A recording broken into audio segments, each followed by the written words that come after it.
Hello, and welcome back to Talk with Coach, the podcast where we deep dive into the realms of sales, leadership, and personal growth. I'm your host, Becca Goldsberry, an elite sales and leadership coach proudly representing Southwestern Consulting. I'm thrilled to embark on another fun, and you guys are going to find this one a very entertaining journey today.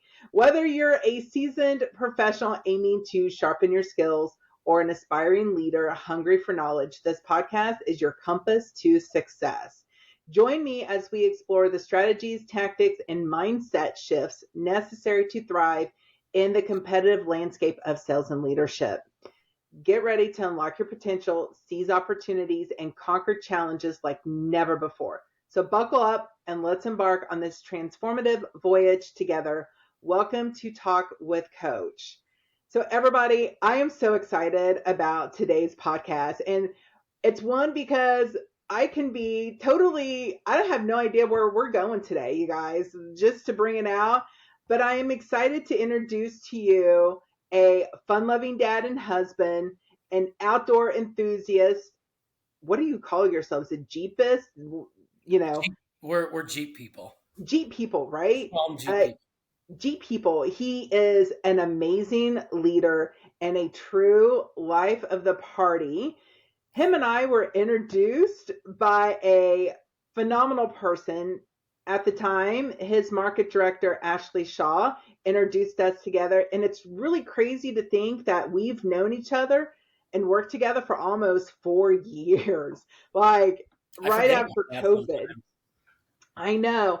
And so at the time, he had just recently married his amazing wife, Katie, and they have one of the most adorable sons, Daniel, now. Yeah. And it's been fun because during COVID, him and Katie were traveling from Florida up through Indiana to head to Wisconsin, if I remember correctly.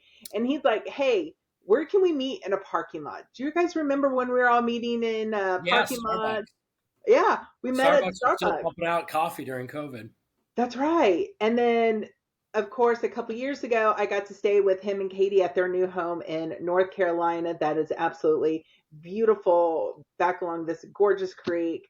But what I appreciate the most is just getting to do life with this person. So welcome, Ryan Shadle. Thanks for having me, Becca. Hey, you're welcome. I'm glad you're a part.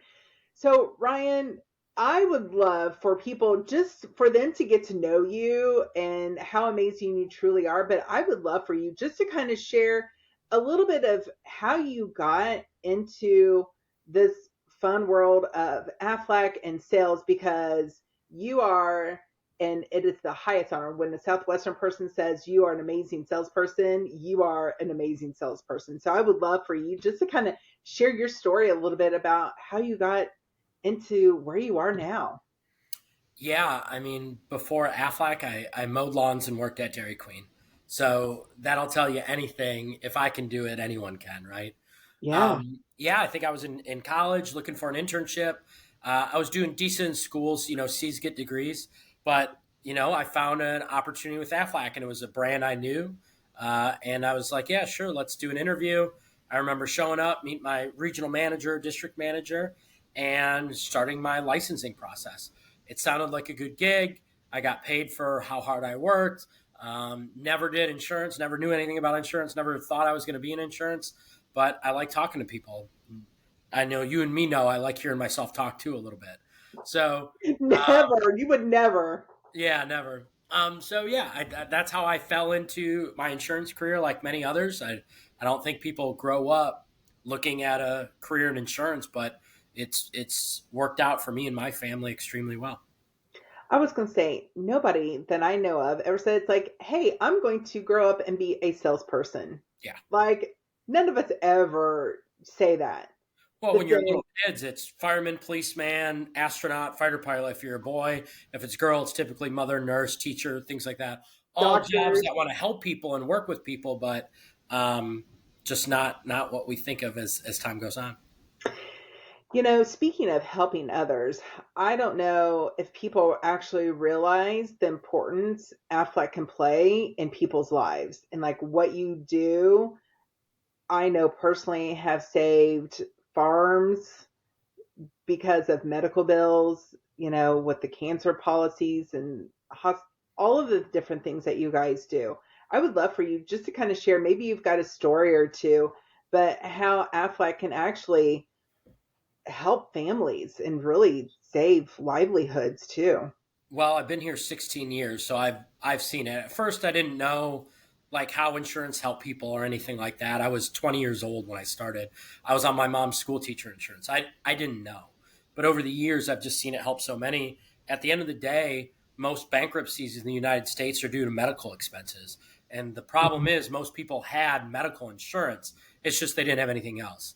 Nothing to protect the paycheck or the out of pockets associated with that. So the fact of the matter is, I remember right when COVID started, actually, probably the one that's ingrained most in my mind. Someone just walked in our office. I want to say it was it was right before COVID. It was the end of January 2020. And I just became a regional manager. My office, if you remember, was there right in the front by kind of the lobby. A woman came in. I'm like, peeked my head around the door. I'm like, hey, can I help you? She goes, yeah, I'm supposed to meet Jason Body. He's my Aflac advisor. But I knew he was sick. He let me know he couldn't make it. But he said I should just stop in the office and see if anyone can help me. Luckily, I was there. And, I heard the story. I'm a single parent. I have two boys at home, and I've been going through chemo the last 2 months, and I haven't been working. End of January right now, next week, rent is due, and I don't have the money, right? Like, oh, man, how do you I'm like, man, I hope, like, what policies you got? Like, how can I help you? Because I want to make sure you get paid. Well, luckily, she had a disability policy and a hospital policy. And so and she had her claim forms right there, right? Made my life, quite honestly, it was easy for me to help. She made it easy. Right. We were able to file under her hospital policy. And because I was able to upload all the files there, Aflac actually paid her the next day both the disability and the hospital policy. And I think she got like 6 or 8 grand the next day. I mean, she came back in 2 days later. I think it was a Friday. And she just like, you could see from one position of stress, freaking out, where am I going to get the money? Like sweating almost, the Yeah, tension there, down to, oh my God, thank you so much. I'm relieved. I'm thankful. That's when it helps out. And that's not every one of our claims. We're not saving their livelihood. Sometimes we're just putting extra cash in their pocket. They're going to be all right without us. But there's a lot of people that do. And that's exactly why we're there. I love that. So, and the ability just because imagine what would have happened if she couldn't pay for rent Yeah. that week, I have no right? idea, but it's probably not good. Yeah, probably not good. So I always tell people they need what you guys have because you never know when you're going to need it, Yeah. right? For those, knock on wood, for those unforeseeable circumstances that life throw at us sometimes. It's important to make sure you and your family are always covered. So I love that. So tell me, what is one of the biggest challenges right now, that because you have a fairly large team, so as a leader, what are some of the fun things that you're working through, and growing an amazing team and an amazing organization? I think every leader has a challenge with holding people accountable. That's tough, to have those hard conversations. So I'm always trying to work on that. And we do when we do our We sales. do. Yeah, we work on Absolutely. that's tough, and that's I think for any sales leader, salesperson, it's habits, right? A lot of people have really good mindsets, but it's the habits that are going to make or break you, and that Mhm. consistency around that. So, for instance, me and my team were talking about this morning during our leadership meeting habits around our book of business and our clients. We looked at some people missed their number for the quarter, and they could have been made through just managing the book of business a little bit better. So we talked about habits and consistency around that, and we all agreed on some things that probably need to change and what we're going to do. And next Monday, they're gonna make changes and they're gonna dominate. I can see them all hitting quota this quarter just for that one little tweak. So that habits and consistency, I think, are a big one, and the accountability is also always tough. Always Well, tough. and that goes right along with your favorite quotes. The more is more. More is more. I think I might have got that from Snyder, my market director. It's simple. Like more is more, right? Okay, you want to drive more new accounts or broker, or if you're in another industry, I don't know what you're looking to drive, but if you want to drive it, do more of it. You just got to Mhm. figure out how to manage that in your calendar, and you can develop skill sets, and that'll exponentially help you drive more. But at the end of the day, a simple thing to do is just do more work, do more sales stuff, as we like to say. So always around that, I try to focus, and that's helped us tremendously just to stay consistent with activity. Well, and you mentioned a good point with that. It's having, and what most people struggle with is their schedule. Mm. And you and I have talked about this, and I know we talked about this like with your team too before. Like, are you putting together a great ideal schedule for the week and really planning it out and executing it and really strategizing what do you need to do more of? Speaking of more is more, and what do we need to put in that calendar? Being really intentional and focus in on those things. Yeah, I mean, Mondays are now big for us, and it's taken 2 years of managing this team and working with them and leading them to finally get them where I really want to be, which is running downhill for the week. Right? If you can bulk up your Monday, your Tuesday, you get a couple appointments in our world, depending on the industry, whatever those leading indicators are. Like if you're running downhill for the week, your week's going to be so much easier. So we've really managed our calendar to be Monday is our block day where we're gonna make some dials, we're gonna talk to our people, we're gonna do some coaching, and if you can execute a Monday, oh, you're gonna be so full with the rest of your week and what's going on with your team. So you might not be the perfect calendar person. I try, but I'm not perfect either. You're Um, so much better than what you ever were in the very beginning, yeah, right? Let's that's just face that's that. I mean, true. you're so much better. That's true. But at the end of the day, that's taken me years to get better at it. I think the Mhm. time awareness log that we started with, I think that was the first thing we did. It The was. time awareness log, looking at where I'm spending that time, how I'm spending it. I've challenged DSCs and other managers to do it. No one likes to do it because then it kind of really looks at, okay, what am I doing with my time? And it's Yep. tough. It's a punch to the gut, if you will. But we've worked on it, and now we Yeah, execute. I just got to do my calendar, and I'll win. that's right. And so it's funny. I still do a time awareness log. I still do it once a year, and just kind of making sure that I'm still doing what I need to do for a few weeks, and just saying, did I add any bad habits? Mhm. Back into my calendar too. So another favorite quote of yours, not to give myself any kudos or anything, but it's something that I always say: Yep. God's punishment for not asking for referrals, it's cold calling. In our office, I have that quote, and it says, uh, Becca, and then other quotes around it, Ryan Shadle. So if you've ever seen The Office, where Michael Scott quotes Wayne Gretzky, you never miss the shots you take, or I forgot the quote. Yeah, He quotes himself saying that, unquoting. I did the same thing. I love that. I I love love it. I love it. so we have that in the office, and we've really, I think we started at Q4 and three, really four, I think. I've just been hyper focused on it, always talking about it. And the results we're getting, we got a new guy, Travis, love him. We've already promoted him now to the next level. He got 6 clients this quarter, which is a solid quarter. And he's been able to pull away from mass amount of cold calls and just other follow ups and really working networking, broker, and referrals.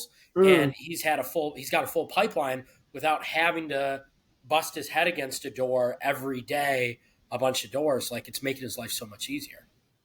Well, I always tell people because everybody's like, well, I'm not comfortable in asking for referrals, or I don't know when to ask, or I forget to ask, or it's not comfortable. And I look at them, I'm like, well, you don't have to ask, but if you're going to grow your business, then get real comfortable at cold calling and getting hung up on. You So got you got A or B. Pick your hard, right? pick, and if you're not going to do either one, okay, maybe sales may not be the thing for you after all. Yeah. Well, I think it boils down to, did they get that training? That's I've had to take inspection on what I'm doing, and I had a hmm leader tell me the other week, well, I actually wasn't ever trained on X, Y, and Z, and I'm like, that's like a basic thing. For us, it was a post enrollment wrap up. Like, how do you wrap up an enrollment with the Mm, client when it's the perfect time to ask for referrals when you just serve them and help their business? So I went out yesterday or the day before and we did one together, and she hadn't seen it. So I did it and walked her through it and why I did certain things after the meeting. And I think leaders just got to get out there. If your people aren't getting referrals, have you shown them? Have you gotten them out of the comfort zone? You got to ask those hard questions. And if you haven't, no wonder they don't get referrals. You know, exactly. can you expect a salesperson to be able to sell something without showing them how it's done and why we do that? What's the why behind it and how it's done, and go show them it. You got to show them what good looks like. Absolutely. And that's one of the cool things that I admire about you, Ryan, is that you have learned how to do really great shadow times with your team members and really looking at how they're doing their business from top to bottom and giving them great feedback to keep growing in their business. So I've seen you really grow in that aspect. And because of that, the team is growing too. And I think that's a sign of a great leader. Well, I think I got that actually right when we started. I had Ashley, right? Ashley was the Mhm. one always saying, you got to show a new person what good looks like. How can you expect them to set X amount of appointments with businesses if they don't see it, right? It's just you That's telling right. them, yeah, 10 percenters are going to win, but you're not going to get the extra 50% to go along with you and win if you don't show them. So I've always taken that to heart. That's one thing I got from her right away as a regional manager was you got to show people. You got to get out in the field. You got to get in the car with them and go. And if a leader doesn't know how to do something, they need to go to somebody and figure out how to do it. Because there's a lot of leaders who haven't been in the sales field in years, sometimes decades, and they forgot some of the basics or how to do it as well. And so sometimes they got to go back to the basics and kind of tweak and hone on some things too. Well, luckily, we are the paint by numbers of insurance. We are a very simple thing. I'm not doing brain surgery here. I'm talking to people about cancer plans that cost $7 a week pre-tax. So, like, we got to keep it simple. In any sales, I think we can Yeah. overcomplicate it. To me, every pillar or every area or strategy, it's three things: activity, skill set, mindset. If you got a good mindset, Mm-hmm. you're going to do the things you need to do. If you got a good skill set or you're going to develop that, you're going to get wins. And then it's your activity. Those are the three things that will change any salesperson's numbers or leaders. I think you probably developed that too, probably that ethic. I think probably from your dad and your mom too, because you guys kind of grew up in that business acumen kind of world too. So I think that's always just been ingrained in part of who you are, Ryan. Yeah, and honestly, I'll tell you, as an advisor, I was decent. Like, I kicked butt my first 2 years, and then I was a vet. I'm like, I'm going in customer service mode. I'm going to work 20, 25 hours a week, manage my clients. I loved it. And then I was a district manager, and all of a sudden I had to manage and lead, and I was terrible. I was just not good. I was 20, I don't know, seven, something around there. Yeah. Still cockier than I am now, if you can believe it. And my head was probably even larger, but I had no idea how to manage a 65-year-old, a 45-year-old, and a 30-some-year-old on my team I was given. I had no idea. So a lot of trial and error. That's all it Yeah. is, trial and error, and you just keep going. So, what is the best business advice that you've ever been given or ever received from somebody else? Oh man, I've gotten a lot of advice over 16 years, but Jim's always told me, man, just keep the activity; it'll figure itself out. That was one of the good ones. Mhm. Get a good accountant. That's also extremely Amen. good advice, and I have a great one. I love him to death. He keeps me out of trouble, and we figure out our deductions. So getting a good accountant, I would say, is number one. Yep. But Jim says it. Keep activity.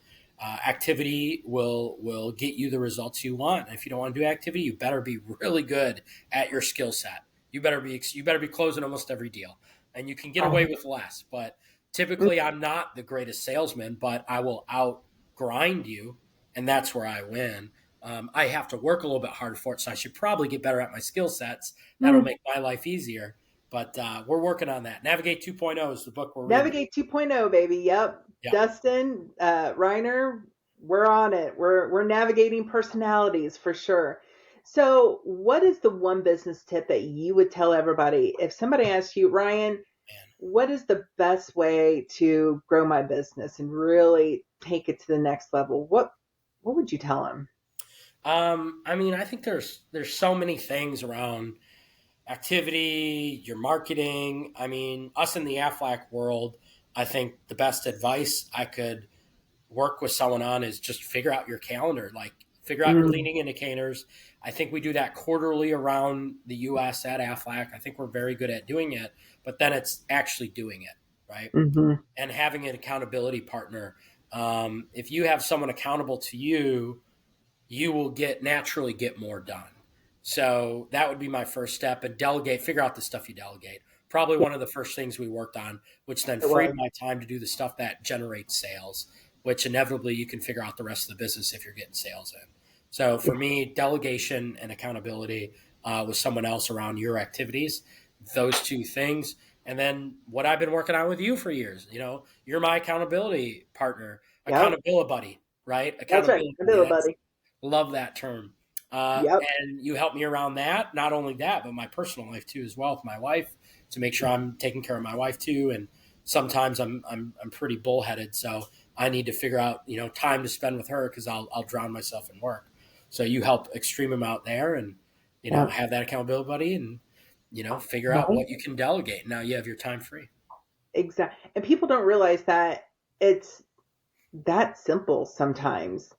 They think it's like this big daunting task. And I'm like, no, if you break it down, like, okay, what are the things? Let's delegate and just, you don't need to be doing that stuff. Like, let's free up some time, right? And then we've got accountability and accountability buddies. And I love like some of the consequences we always put together to make Yeah. sure that you've got that extra layer of accountability. Those are always fun. Figure out good consequences. For me, without a good consequence, I might not do it. I don't like plays, as we talk about. Mm, So remember, 2 weeks ago, I got to go do a play, and on my schedule this week is to figure out how to go do a play. They bore me. Like I saw The Lion King in play. I'm like, dude, the movie's better. Like I didn't need mm, to be here.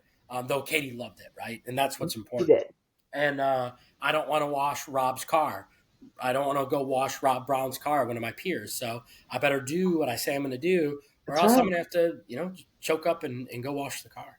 That's right. I was going to say, I was trying to think of like all the different consequences. Now that we think about, it, we've had some really good ones over the years that we think about. That I think about it, Yeah. but I think this Rob one is pretty good. It's that or taking people out to my peers out to dinner. I love some of my peers, but I don't want to take them and their spouse out to dinner to lose something. And I Yeah, think it goes back to even in sales, right? And Jed yeah, Blount's, fanatical prospecting. He talks about if you find a good discover, and as you and me worked on, pour salt in the wound or twist the knife. If you that's make right. it hurt, you're going to get more sales because now there are more people more willing to move on a consequence than they are to get like, hey, Ryan, if you do X, Y, or Z between our next call, go take yourself to the spa. Well, I won't do as much that way. A consequence will move me more, and that Mm, goes for everybody. It's just a natural thing they found. So yep, putting consequences in yourself, and if you're in sales, finding those pain points and twisting the knife, if you will. Sounds gruesome, but you get my point. Like we got to make it hurt. absolutely. Um, Well, we're gonna get more sales. 100%. And I had a challenge myself, or I had an action item, and my coach goes, all right, what's a painful consequence? And it was, I was going to have to buy my colleague and friend, Carla Lewis, a pair of shoes.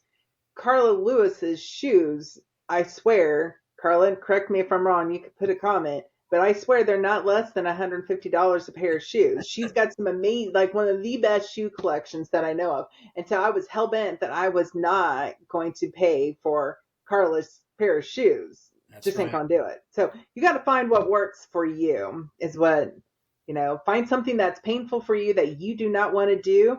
That's a great consequence. Mhm. I agree. So, She's yeah. got the red So, bottoms. the, mm, she's got funkier shoes than the red bottoms. She's got Oh, some cool shoes. She goes to when she goes to Nashville, she's we got there's some pretty cool boutiques that we go to that are got some the pretty boots. fun You get the shoes. cowboy boots. I need to get me a pair. I'm in North Carolina. I still haven't got me a nice pair of boots. Yeah, Uh, okay. some You need to DSCs give me crap about it. I got to get some dress boots and some work boots. there you go. I would agree. You're in North Carolina, it's time for boots. Yeah, yeah. You had plenty of flip-flops while in Florida, now it's time for the boots. We got the flip flops on right now. What? Awesome. I love it. Yeah. So, Ryan, what are some of the biggest challenges that you or your team is facing right now in growing their business? What are the biggest obstacles right now in the Aflac world? Honestly, we're going to hit it again. It's just their schedule, right? Okay. I Okay. got a lot of great working DSCs. They work extremely hard. They put in the effort, right? Which you need to if you're leading others. Um, I think it's just them managing their calendar and what's important. The Mm, whirlwind of life. Hence why those Mondays are so important yeah. to get the important stuff done. Goes back to Eat the Frog, right? The book, like just get the thing you don't want to do the most, knock it out on Monday, and once again, you're running down here. You feel so good that you've gotten that done, and man, it'll lift your spirits. And if you stay consistent with it, so I would say that's one of them. And then just making sure they're working on their craft. If me as a Mhm. leader, I'm not helping them work on the craft, they're probably not working on it. Yeah. So we're doing Navigate 2.0 over the next half year or quarter. We haven't really figured out how long it's going to take us, but we're not only going to read it, we're going to execute it, we're going to role play it, selling people the way they want to buy. So we're going to look at the different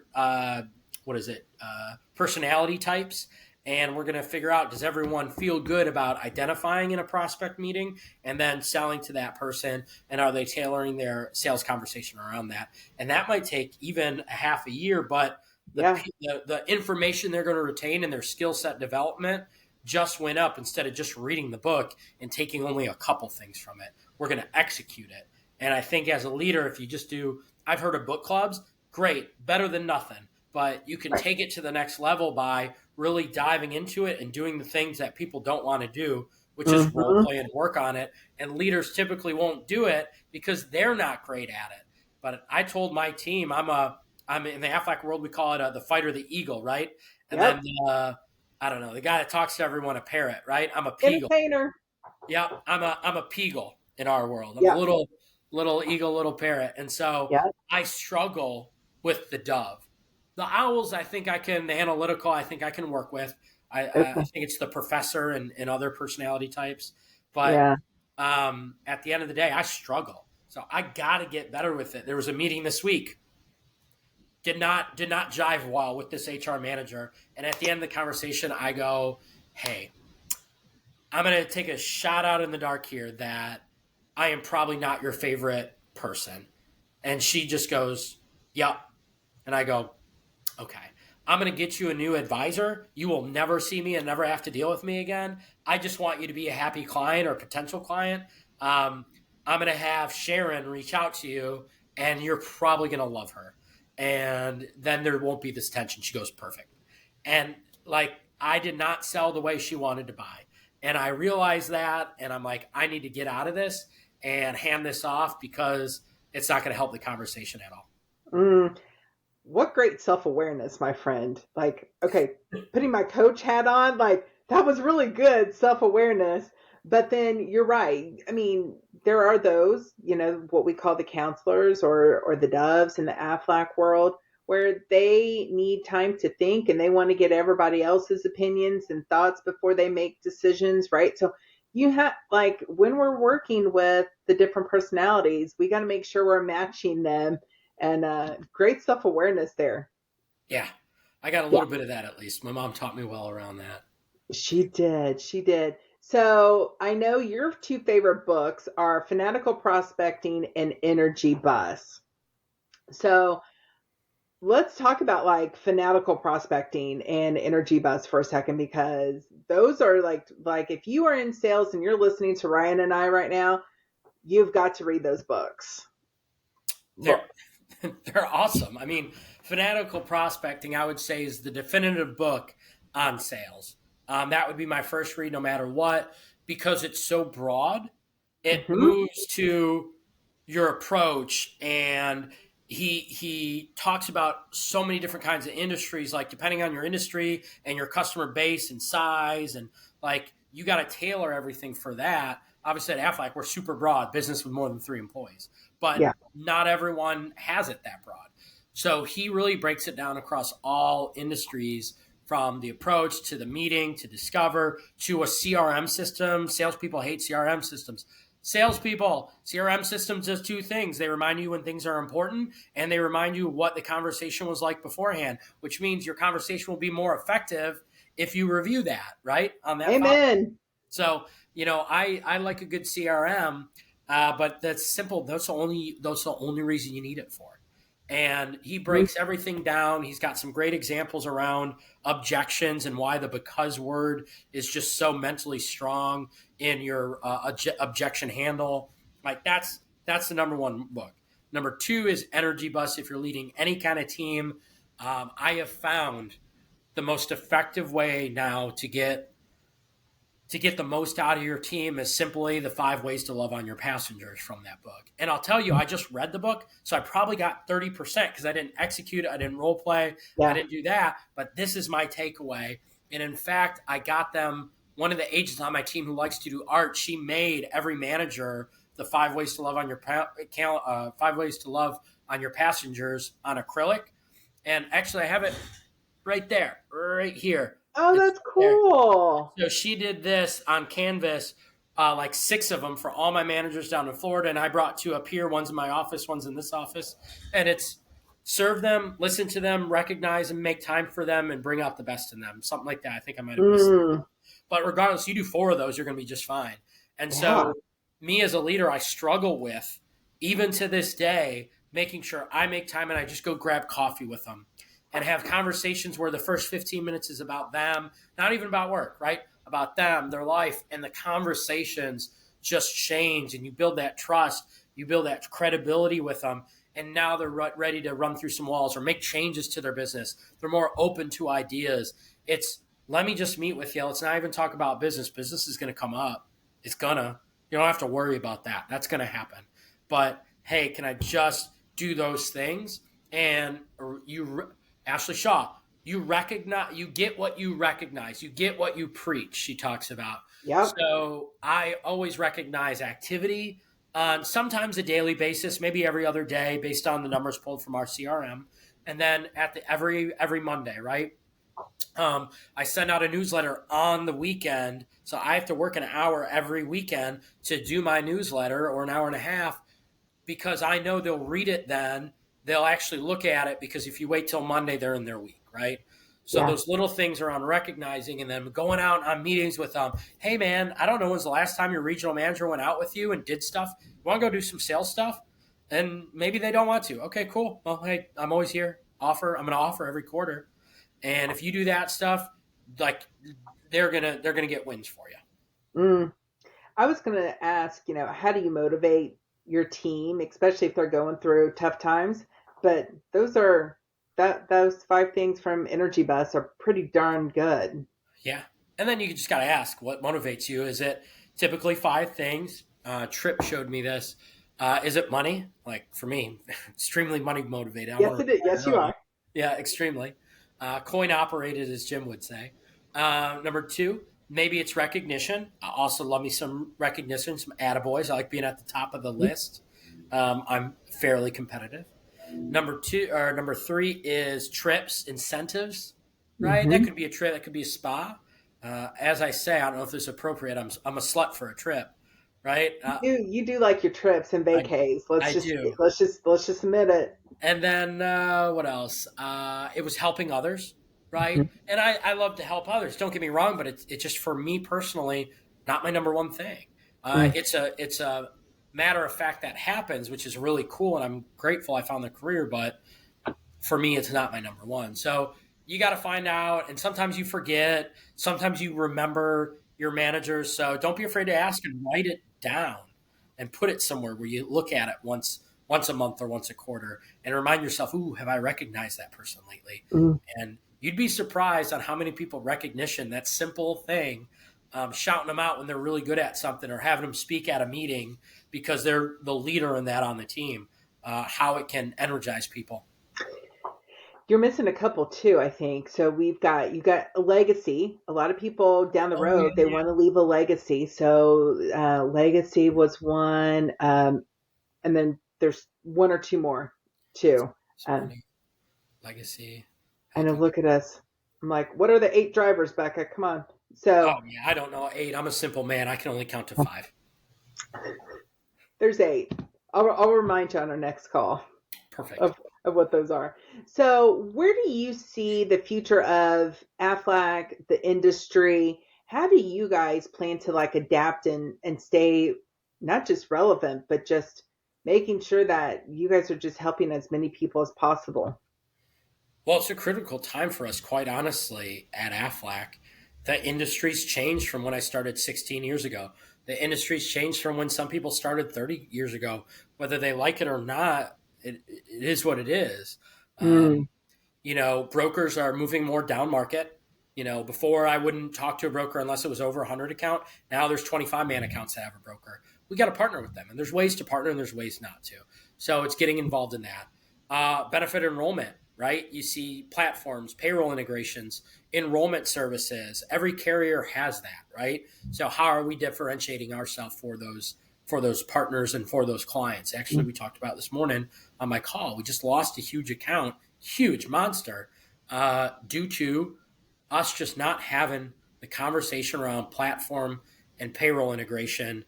And the HR said, I wish you called me 1 month earlier. And now we're losing one of our largest accounts. We didn't enroll a lot in it, but there's a lot of AP tied to it for a veteran agent. That's a lot of their income now going away. We're going to win it back next yeah. year. I know that. We had lunch with the lady, but you got to be willing to change. So moving around integration, Aflac needs to change a couple things on their product side to the 50 to 100. We got to move Aflac Group down to that level. That hopefully will come down in a year or Okay. two. I see that being a big thing. And then persistency, Mm, right? In insurance, I feel, this is an I feel, I don't know if it's true, but I feel like people would keep their policies longer 20 years ago. Now people are moving job to job more. People, it's more transactional, they feel, mhm, around some of our products. So it might not be as sold on the value. So making sure we're leveraging our Aflac always at our job, and keeping clients around that. I think Aflac's done great work around that, but it's still a big thing. Like we're really close to geo locating you with our Aflac app. So if you're at a hospital, you're getting a notification says, "Hey, are you at the hospital? Do you need to file a claim?" Like pull up the app and let's file. So they're getting better at that, but we got to be on page one. At the end of the day, in a benefits booklet, if we're not on page one, we're not as important. And the dental vision life strategy is really helping us, but it's just the industry's changing. We gotta pivot. mm. All good points there, Well, my the friend. best part is defined contribution for us. Every 1 in 4 new groups are paying for Aflac. So we just had a client, veteran just retired. We took over the case. She walked us in. We did a good transition, and the veteran said, "Hey, you're going to write 3 or 4 grand there a year. They're a good account, but no one's going to get a lot." Well, we wrote $40,000 in that account because the account decided to pay for some life insurance, and we leveraged our guaranteed issue life insurance. So at that point, it blows my mind if you just ask for the business. So that's a big pivot in our industry, and if you're not capitalizing on that, you're missing the boat.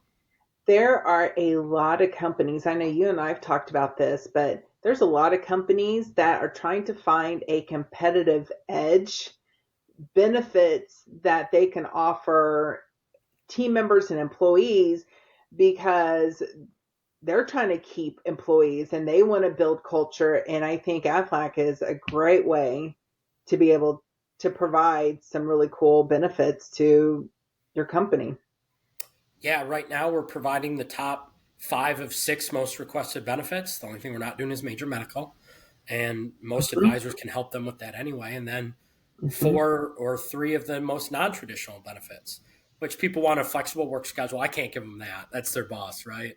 Yeah, Unless they yeah, want to come work for me, then I can give them that's flexible. right. That So we if can you're do. good salesperson out there, come talk to me. We're a winning team. That's We'll right. talk. We don't. If you're mediocre, though, don't come a knocking. But then they want wellness stipends. They want EAP programs. They want identity theft, and we have all that. So it's just us getting the word out. Most people don't really know what we do. Hmm.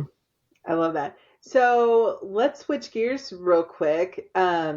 So when you and Katie are out with Daniel, what are some of the fun things that you guys love doing as a family? How do you guys relax and just chill out as a Well, Shadle we're extremely blessed. Aflac has blessed us with a good income, and so I was able to buy on the river here, and the river's flowing today. I can see it out my office. We got some fan? Is rain it? in Hillsboro, so it's moving and grooving. But we were able to put some switchback trails on the hill. We just walk the trail down to the river and Nice. enjoy. And I put him in my little, I don't know, kid carrier. Right, he's 7 months. And now he's facing forward. We just got him to face forward in the new kid carrier. He's big enough now. And so we just walk the track or the trail or go up in our field, and we enjoy sunsets here over the tree line and stars at night because it's real dark because, we don't have a lot of neighbors out here. You're in the middle of no man's land. I love it. I try. If my next move is 50 acres at least. I'm going to be a hermit somewhere living off the land probably There you go. one day. But we like doing that. We love traveling. We love checking out new stuff. And now that we have Daniel, it's bringing him involved. Like just hang out with Daniel on a Saturday, right? So that's the stuff we're doing. And then I Right. golf. That's Yes, about you it. do. I was going to say, and you golf. I golf. Yeah. And you golf. Has he been on a Jeep trip yet? Like a camping Jeep trip? Have you guys He taken is Daniel on not. a camping? Actually, we have it in my calendar because we talked about making sure I met time with my wife and camping trips this year when you and me got together. Some of Yeah. my to dos, and we got 4 camping trips and one's coming up. So we don't know where we're going yet, but if we don't go somewhere, we can just go down by the river, pitch our tent, and the house is up here, and we can go camp with him. But he has been out of the country. We haven't brought him on a camping trip yet. So he's Okay. he's he's getting to live his best life. Well, I was going to say, him and Thad, they're very blessed to have parents Yeah, who love to travel. yeah. So I love that. So I love ending on a fun question here. And can you think of what is the funniest story you can share with us about growing up? And you could be a kid, high school, or even young adulthood, because I'm sure, you've got some great funny stories. You prepped me for this question. I don't think I put an answer, and now I had to think about it, and it just came to me. I'm like, oh my God, that's the Okay. best story. Yeah. So when I was in high school, um, it was, senior prank, right? What are we going to do at the end of the year? A couple of my buddies got together, and I was like, hey, why don't we go steal some kegs from a couple restaurants and then cement them on the top of the roof of the entrance to our school? So we had this deviated plan. I grabbed my GMC Jimmy. We put duct tape over the license plate. We went and committed misdemeanor theft. No, don't worry, I've already been charged. So Okay. we don't have statute of limitations here. Okay. So I stole the kegs from a couple restaurants, good old Chili's, good old Cracker Barrel, stuff like that. Threw them in my car. Then we brought, I think, 9 of them to the school, threw them out with a carpenter ladder, my mom's, which she really liked, one of those ones that extend super far. Yeah. Guys ran them up to the front. I parked the car, ran, got with them. Long story short, some other group of guys that we knew, and we knew they were going to toilet paper that night. A cop just happened to be rolling down our street, unfortunately, just happened to be there for the couple minutes we were and was like, oh, this isn't going down on my watch. Hits the lights, everyone runs.